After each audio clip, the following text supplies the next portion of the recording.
ओम साईराम सांग मैंने welcome back to my new mini blog. तो मत बिल्कुल भी भल लगुनि घरे कहीं नाहंती ये नाहंती बो नाहंती तो मु आ सन्नु एठी ब्रेकफास्ट करछे आज चा आ ब्रेड।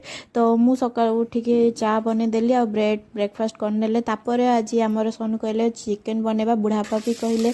तो मु एठी चिकन पई प्रिपरेशन सब स्टार्ट कर देली सब कटाकुटी करके ऑलरेडी कसी भी देली वीडियो रे एते स्पीड जणा पड़छि बाकी बहुत टाइम लागथिला। तापरे एठी देखंतु चिकन टा मटन झोल भाया देखा जाऊनी तापर परीर भी आमर मांस होता तापर मोर आम मैंने खाईदेलु तापर गोटे आमर पार्सल आसला तो सेटा भी मुझे रिसीव कर संध्या बेले खुशी नहीं कि आसते बरा और पियाजी आई चटनीटा जो बनई मस्त बहुत टेस्टी थिला। तापर ये परी आ मुझे संध्या बेले एपट सेपट होते बाहर बुलूले तापर रातिर आज आमर डिनर रे सन्नु छले आ भटुरे मगे देते तो सहीटा मैंने खाई डिनर कलु।